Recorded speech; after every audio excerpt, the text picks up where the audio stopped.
మహిళల్లో చైతన్యం కలిగించి సమాజంలో ఎదుర్కొంటున్న సమస్యలను చర్చించి పరిష్కారాలు కనుక్కునేందుకు మహిళలతో నారీశక్తి సమ్మేళన కార్యక్రమం. వివిధ రంగాలకు చెందిన సుమారు 1500 మంది మహిళలతో నారీశక్తి సమ్మేళనం లాల్పురం రోడ్డులోని ఏఎస్ఆర్ కళ్యాణ మండపంలో ఏర్పాటు చేసిన నారీశక్తి సమ్మేళనానికి పలు ప్రాంతాల నుంచి భారీగా వచ్చిన మహిళలు. రాజకీయాలకు అతీతంగా నారీభేరి నిర్వహించాం.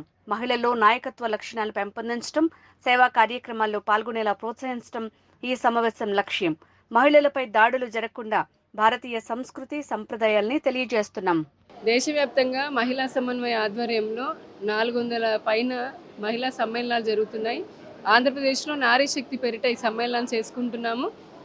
ఈరోజు గుంటూరు నగరంలో ఉన్నటువంటి ఒక కన్వెన్షన్ సెంటర్లో బాపట్ల పార్లమెంట్ జిల్లా, గుంటూరు పార్లమెంట్ జిల్లా, నరసరావుపేట పార్లమెంట్ జిల్లాకు సంబంధించి వైద్యులు, అడ్వకేట్లు, వ్యాపారవేత్తలు, అలాగే వివిధ రంగాల్లో ఉన్నటువంటి మహిళలు 1400 మంది పైగా మహిళలు పాల్గొనడం జరిగింది.